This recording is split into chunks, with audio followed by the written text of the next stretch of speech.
Emmanuel's aunt, Emmanuel Haro. Some of you may know about what's going on. He was abducted last night in front of the Big Five. Now, there are stories going around that some of you have fabricated, and I'm just on here just to tell you guys what transpired. So, my sister-in-law and my brother, they were at my older nephew's football practice, and he needed a new mouth guard. So instead of taking everybody, my sister-in-law opted to go, and she only took the baby, which is Emmanuel. And when she got there, she realized the baby had went to the bathroom in his diaper. So, as any mom would,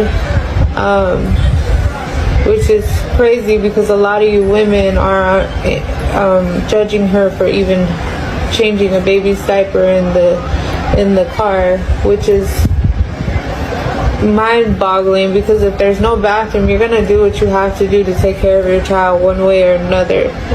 She's a great mother, so everything you guys are saying about her, first of all, you don't know her, and show some compassion. Like, she just had her son taken from her. And also, back to what I was saying, so she realized that he had went to the bathroom on himself. Of course, he's a baby. And she laid him down in the back. Her back was turned. She was about to change him. She was getting everything prepared. And she felt like a tap on her shoulder. She turned around, and all she heard was "Hola." And before she could even see this person, acknowledge this person, whatever the case may be, he socked her in the face, and she ended up blacking out. He knocked her out, and she fell to the floor. And next thing you know, as she came to, she woke up. She was looking around for the baby. The baby was gone. She started panicking, screaming, crying. She called the police. She ran into Big Five to see if they had cameras outside or if anybody had witnessed anything. And nobody apparently didn't see anything. And then there's no cameras outside. We're so baffled because how are there no cameras outside? Like, in cases like this, like, what are people supposed to do? I'm sorry.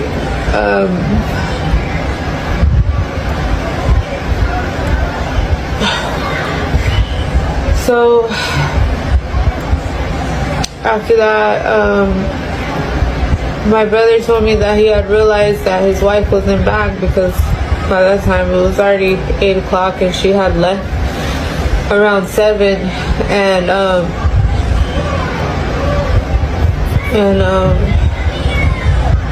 he said that he ended up calling her, and she picked up the phone and she was hysterical, and he couldn't even understand her. So the police had took the phone from her and told my brother what had transpired. And he had his ex-wife there, because they had a son together, and his ex-wife and her boyfriend ended up driving my brother to Big Five. And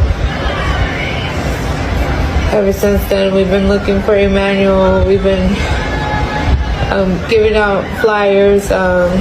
People came out, prayed for us, prayed for Emmanuel. It's been a very hard time for our family. I haven't slept. My brother hasn't slept. We just want him back. And there is a lot of discussion on whether my nephew is special needs. He is late in development, but as far as we know, the doctors say that he's in great health. He's fine. He just has a lazy eye, and that made him more beautiful than anybody I knew, because I loved him so much. It didn't matter what he looked like. And I know he's gonna come back to us, and with your continued prayers and your you uplifting us, I know he'll come back, and whoever took him here, I can't even say what you are on this app, but just give him back. He needs his family. 7 seconds into a now viral clip, a woman the public had never met stepped into the spotlight and changed the shape of an entire investigation. She looked straight at the camera, voice raw, eyes pleading, and she vouched for her family. She told a story about a frantic moment at a parking lot, about a diaper change, a sudden assault, and a child who vanished. For a time, her words generated sympathy and redirected conversation away from suspicion. Then, as new facts surfaced and pressure mounted, her posts disappeared, and so did she. If you haven't been following every thread, that woman is Jake Haro's sister. If you care about how a single video can alter a criminal inquiry, subscribe now and drop your view in the comments below. Tell us whether you think she acted out of loyalty, fear, or something else entirely. We read every credible tip and follow the best leads.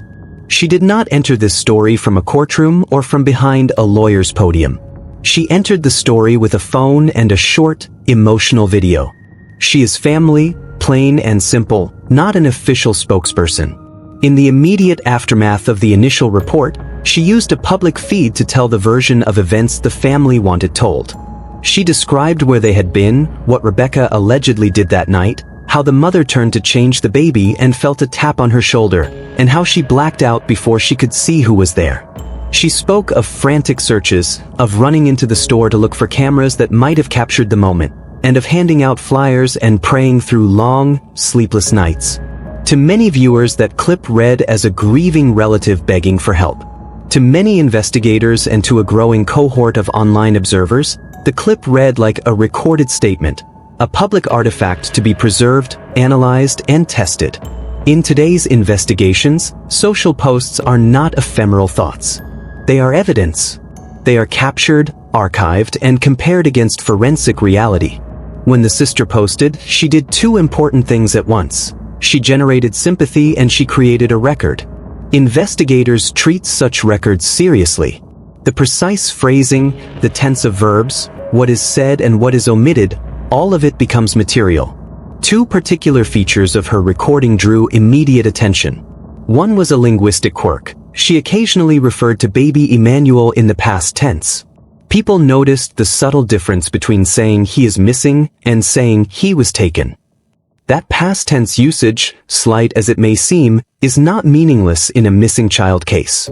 Forensic linguists flag those patterns because sometimes tense reveals belief about outcome. The other salient feature was timing. She posted early, at a moment when public sympathy could be marshaled in favor of the family, and then, after reporters and investigators began publishing inconsistencies and after the father's criminal history became known, she removed her posts and vanished from social media. Deleting a public plea is itself a notable event. It invites questions and prompts investigators to open a line of inquiry into why the post was pulled. What investigators do next is methodical. They preserve the original file even if the user deletes it. They seek platform metadata, upload timestamps, IP addresses, device information, and any available edit history. They track whether third parties reshared the content, creating copies off-platform. They serve preservation letters and, if necessary, subpoenas. They pull phone records and messaging threads to reconstruct who communicated with whom and when. They compare the sisters' narrative with external facts, store surveillance, timestamps from receipts, GPS pings, and witness statements. That comparison is straightforward forensic work, and it is precisely the work that turns a public plea into either a corroborating account or a vector of inconsistency. Why does this matter? Because words can corroborate or undermine a narrative. If camera footage or objective timestamps match the sister's account, the video is powerful corroboration and becomes part of a family's defense. If the footage contradicts the account, that very same video can be used to highlight contradictions and, in some cases, to help justify search warrants or further investigative steps. In this case, the sister's video initially shaped the narrative in the family's favor. The past tense phrasing and subsequent deletion then fed suspicion, accelerated investigative focus on the household, and became one of the items law enforcement used to justify deeper searches and scrutiny. There are two broad explanations investigators must consider when a relative publicly defends family members in a case that later looks suspicious. One explanation is simple loyalty and genuine belief. People protect kin instinctively. They testify to what they have been told, genuinely convinced they are telling the truth. Loyalty can be blind. It can also be well-intentioned. The other explanation is far darker. The relative knew or suspected the truth and nonetheless acted to promote a false narrative, perhaps to mislead the public or to delay investigative progress. Both possibilities are plausible. The only way to move from speculation to certainty is through the hard work of evidence. Phone logs, message drafts, metadata, surveillance footage, and corroborating or contradictory physical findings. Digital forensics is the bridge that connects those hypotheses to facts. Deleting a social post does not erase it from the internet's memory. Platforms retain logs. Screenshots and reshared copies often survive. Forensic teams can recover cached versions, server-side records, and copies stored by third parties. When investigators obtain those records, they can reconstruct exactly when a post went live, from which device it was uploaded, and whether it was edited or taken down in response to a specific event. If the deletion happened immediately after the public exposure of the father's prior conviction or right after a reporter pointed out a mismatch in the timeline, that timing becomes a lead. It suggests reaction and not merely ordinary digital housekeeping. Beyond the digital trail, investigators also look to human connections. Phone records are crucial because they reveal who was in contact with the sister before and after the post. Did she consult with family members? Did she coordinate a script with someone? Did she get legal advice telling her to delete the post? Phone and message logs show patterns. Witness interviews show motives and context. If a pattern of coordination emerges, investigators will probe deeper. If not, the evidence may point toward sincere, if misguided, defense. Another tool in the investigator's kit is forensic linguistics. Experts in this field analyze the sister's choice of words, patterns of tense and modality, repetition, and whether the language used appears spontaneous or rehearsed. A single past tense phrase does not convict anyone, but consistent patterns of phrasing and shifts across multiple recordings can indicate coaching or rehearsed messaging. If her wording remains identical across multiple takes, that suggests preparation. If her story changes in subtle ways, that could be the product of evolving memory under stress, or it could indicate deliberate revision. Those linguistic markers do not determine guilt, they guide lines of further inquiry. We must also consider the human consequences of the sister's public defense. Her initial video drew sympathy, and that sympathy had practical effects. It shifted public sentiment for a time and likely influenced the tone of early media coverage. Sympathy can sometimes delay suspicion and reduce the immediate pressure on investigators, who must nonetheless follow leads. When the public mood shifted from sympathy to skepticism, volunteer sleuths and online communities intensified their scrutiny. That public scrutiny, while imperfect, produced leads and tips that investigators can pursue. The flip from defensiveness to suspicion also shaped the environment in which prosecutors and detectives made decisions about warrants, searches, and the scope of interviews. There is a related and painful detail about family responsibility that amplified the sense of unease. When investigators removed another child from the home and placed that child with Child Protective Services, public expectation was that family members might step forward to provide care. The sister, who had been the most visible vocal defender, did not step up to assume custody or care for that child. That absence is not, by itself, proof of anything, but in the calculus of human behavior it is a data point investigators note. Words of defense in public, followed by a refusal or inability to take responsibility for a vulnerable child, change how observers interpret motives.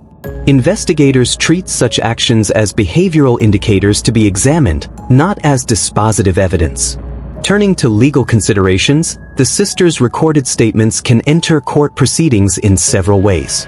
Prosecutors may quote public posts or social media videos in probable cause affidavits if they believe the statements help explain inconsistencies or motive. Defense teams will push back aggressively, framing those posts as emotional outbursts or mistaken recollections.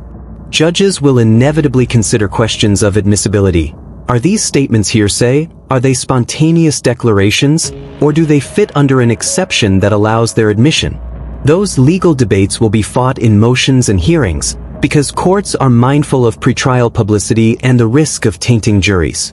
The sisters' posts are not only evidentiary items, they are factors in a broader legal strategy around discovery, motions, and venue.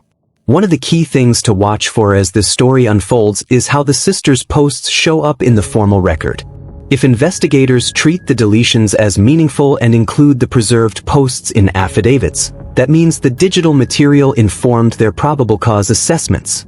If, instead, the sisters' posts are absent from court filings, the legal argument may be that the posts had no material bearing on the probable cause.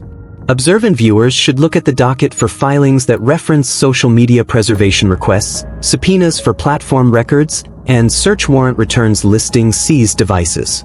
Those documents will reveal whether investigators tied the sisters' statements to formal investigative steps.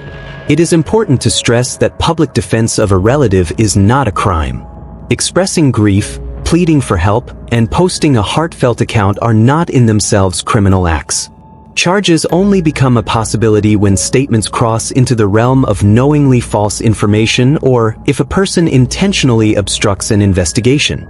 For example, knowingly providing fabricated details to law enforcement or coordinating a false narrative to mislead authorities could expose someone to criminal liability. That legal threshold is high, and prosecutors must prove intent and knowledge. That is why investigators collect phone logs, messages, and other corroborative evidence before recommending charges. If you ask what evidence would support either the deceived hypothesis or the complicit hypothesis, the answers are concrete. Evidence favoring deception would include private messages showing genuine confusion, witnesses reporting that the sister believed what she was told, and a lack of coordination in her communications. Evidence favoring complicity would include drafts of coordinated messaging, rapid deletions timed to new disclosures, messages indicating awareness of problematic facts, or direct communications showing orchestration. Investigators will look for both patterns. They will neither assume innocence nor assume guilt without those corroborating signals. A technical point worth highlighting is how digital preservation works. When investigators suspect social posts are material, they issue preservation letters to platforms within hours, asking the company to retain server-side copies. They follow up with subpoenas or warrants to obtain user logs, IP access records, and device identifiers once there is probable cause. Often, third parties have already reshared the content, leaving copies in caches, in screenshots, or in shares that can be recovered. Even if a user deletes a post, these server-side records and cached copies provide the pathway to reconstruction. That is why deletion is rarely a disappearing act in investigative terms. For viewers wondering how to help, the answer is straightforward. Provide verifiable information to police, not speculation to the internet. If you have a screenshot with metadata, an original file, or a first-hand account of seeing the sister post the video, contact the official investigators. Don't post raw allegations that could taint witnesses or prejudice investigations. Law enforcement prefers well-documented tips through official channels over public conjecture. The sisters' disappearance also complicates the human side of this story.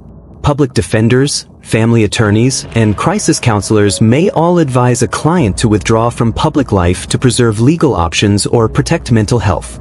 That is a humane reason to delete posts and go quiet. On the other hand, going quiet can be interpreted as an attempt to avoid backlash or legal scrutiny. That ambiguity is why investigators pursue digital forensics, to convert ambiguity into data. There are social consequences as well. A person who once generated empathy can, through a single deletion or absence, generate suspicion and anger from the public. That social reaction can have real consequences. It can discourage other relatives from coming forward, it can depress the flow of community tips, and it can alter charitable support for the family. Investigators must be aware of how public outrage or sympathy can change the environment in which evidence is generated and witnesses come forward. Another practical element to observe is how prosecutors and defense counsel will litigate the meaning of a deleted post. Defense counsel may argue that any deletion was counsel-driven and taken to avoid self-incrimination, while prosecutors may argue that deletion reflects consciousness of guilt. Judges will consider the surrounding facts, including whether deletion happened immediately after a disclosure or if it followed legal advice. The interplay between counsel and social media is a new and evolving area of pretrial litigation. Progress in this investigation will likely show up in specific court documents. Look for motions that mention social media preservation, motions for discovery that include digital evidence, and affidavits that reference posts as part of probable cause narratives. Those filings often contain redacted or summarized quotes from the content in question and will be the clearest, most reliable place to see how investigative authorities used the sisters' statements. As we follow the docket, remember the human element. There is a grieving family, a missing child, and people who have been deeply affected by what happened. A sister's public plea was, for many, an emotional response. For investigators, it was also an item of evidence. Those two realities can coexist. Being compassionate does not mean ignoring facts, and following evidence does not mean abandoning empathy. The goal of a rigorous investigation is to reconcile both, to find truth in a way that protects victims and ensures procedural fairness. To close this deep dive, keep in mind the most actionable things we can watch for. Look for court filings that reference preserved social posts, subpoenas for platform records, and search warrant returns listing devices or cloud accounts seized. Watch for motions to suppress or motions in limine that argue over the admissibility of social media statements. Pay attention to whether the sisters' posts are quoted or referenced in affidavits that justify investigative steps. Those concrete documents will tell us how much weight investigators assigned to her words. If you have verifiable information regarding the sisters' posts or deletions, give it to law enforcement, not social media rumor mills. Verified evidence, screenshots with metadata, the original video file, or a witness who can attest to the posting event is the path to substantive progress. We will continue to monitor the docket and explain the filings in plain language. When preserved posts or forensic reports surface, we will walk through what they mean and how they fit into the broader investigative picture. Thank you for staying with this focused review. The sisters' short recorded plea, its timing, and the subsequent deletion are a powerful example of how digital words can become evidence. We will keep translating those documents into plain language for you, and we will follow every credible lead. If you want a technical breakdown next on how forensic teams recover deleted posts, trace IP addresses, or map text message chains, tell us in the comments which piece you want explained first. We'll do a step-by-step on that next. Stay critical, stay compassionate, and subscribe so you don't miss the moment new filings or forensic details drop.